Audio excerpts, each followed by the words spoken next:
Hey folks, Vision Preparedness here. Welcome to 30 Days of Preparedness Collaboration. This is day 7.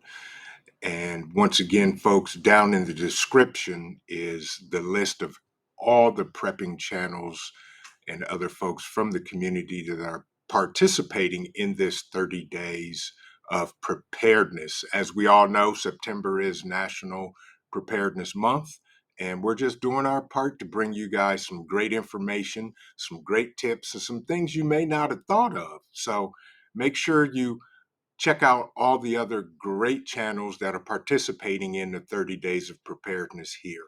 Also, down in the description, I have some discount codes and things for great things, especially this topic, and I'll talk a little more towards the end of the video. So, today, my topic is emergency communications when communication lines are down. Just in case, folks, as we all know, we have backups to our backups. What if cell phone towers go down and you can't talk to your loved ones, your family members, your children, or your spouse? Everybody should put together a no comms plan.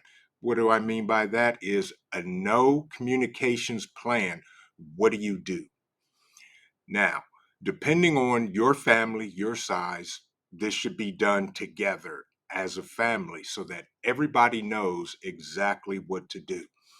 Now, with a no comms plan, do you have a meeting place if people cannot get home? Let's just say, for example, cars, for some reason, we got hit with an EMP, and I pray it doesn't happen.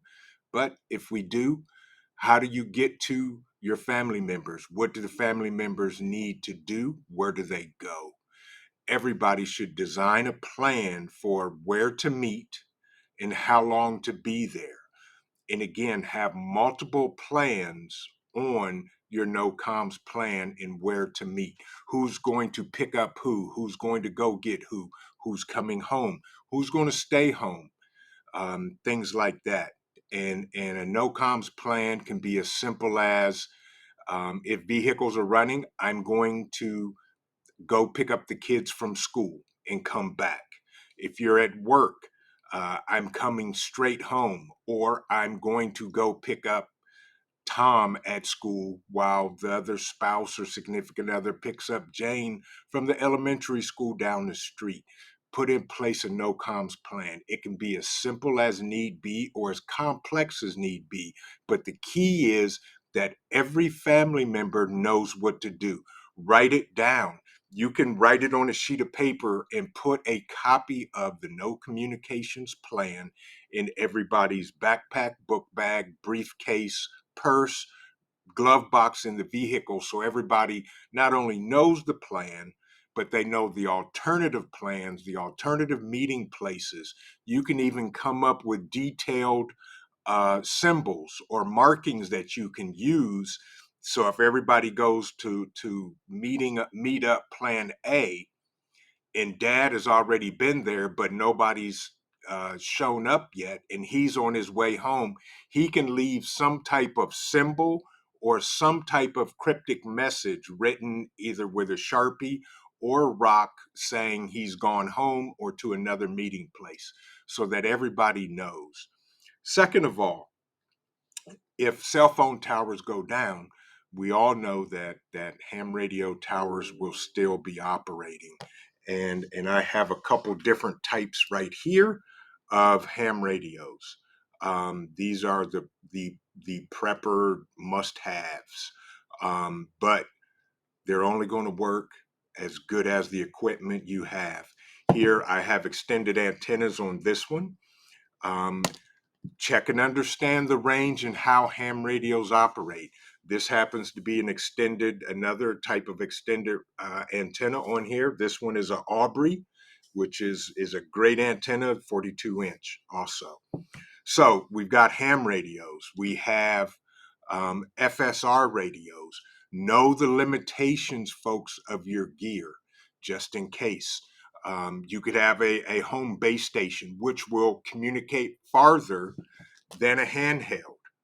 proximity. Handhelds, basically line of sight ham radios, FSR radios, GMRS radios.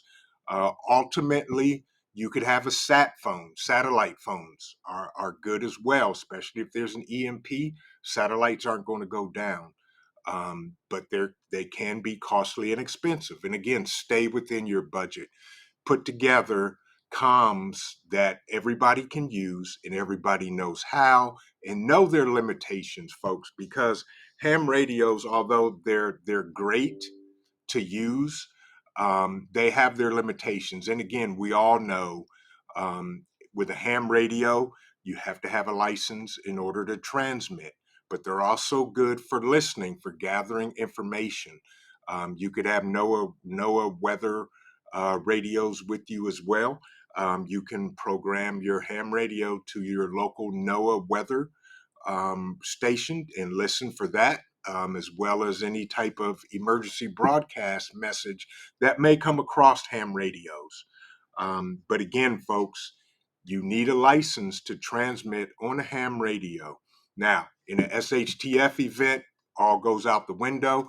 You can use these in an emergency.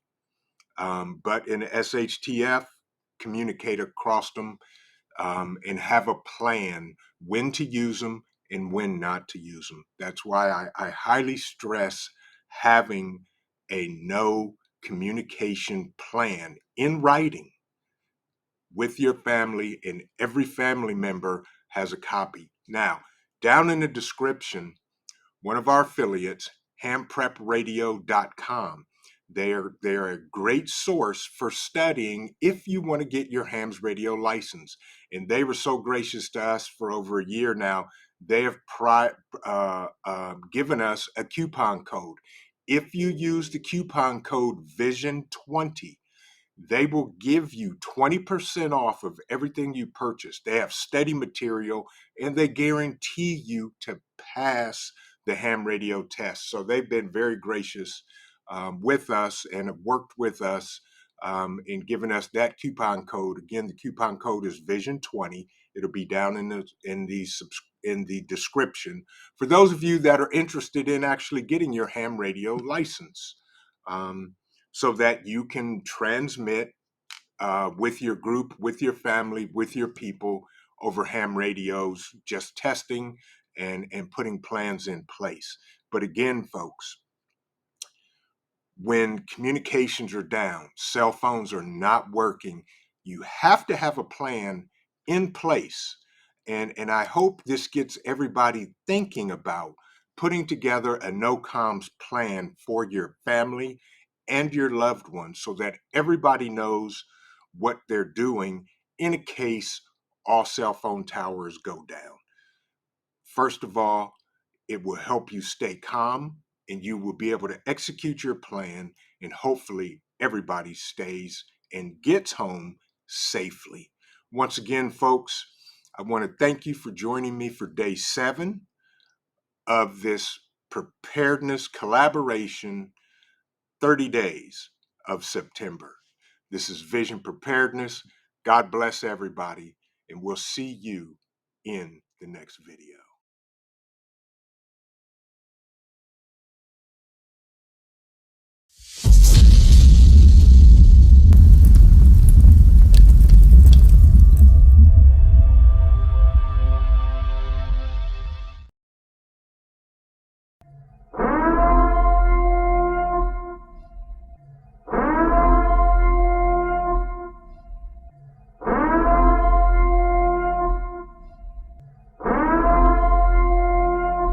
The time is now.